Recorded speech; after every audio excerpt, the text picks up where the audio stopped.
Guys, hala, minukbang yung ating kangkong. Update tayo sa ating crayfish.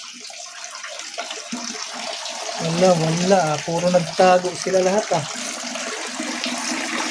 Yuhu. Medyo madilim ngayon kasi medyo maulan. Ayun yung isa. Medyo lang. Yung iba nagtago. Walang makita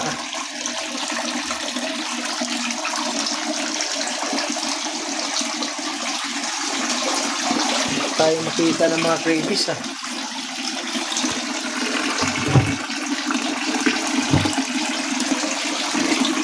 Malinis pa naman yung ano niya, hindi muna tayo magpapalit. Ano kaya yung iba? Puro kangkong na lang dito. Yun yung mga minukbang nila ng mga kangkong guys, talagang kangkong yung gusto nila.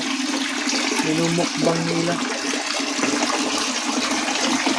Kaso tago sila ngayon wala makita ang crayfish.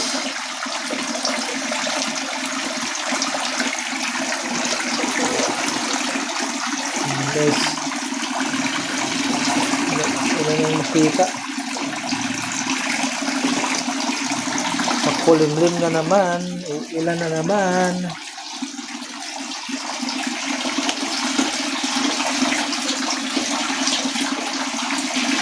Wala talaga. Mga nakatago sila. Ayaw na magsiglabas. Sa gabi talaga sila kadalasan malabas. Pagkagabi kaso medyo madilim dito, hindi ko pa dito nalalagyan ng ilaw. Nagsiset up pa ako ng another solar dito. Yan, balilig pala yung ating set up. Hindi ko pa na ikakabit. So, yung pinagtanggalan kahapon, dito ko na yan, set up. Kaso wala pa. Medyo aayusin pa. Kulang ako ng breaker.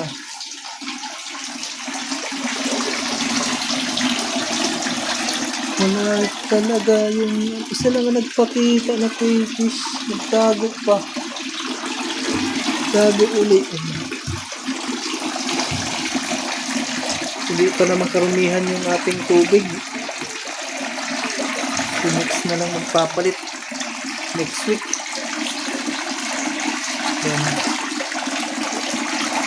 Ito yung ating dahon ng tawag ko. Dahon nyo ng talisay.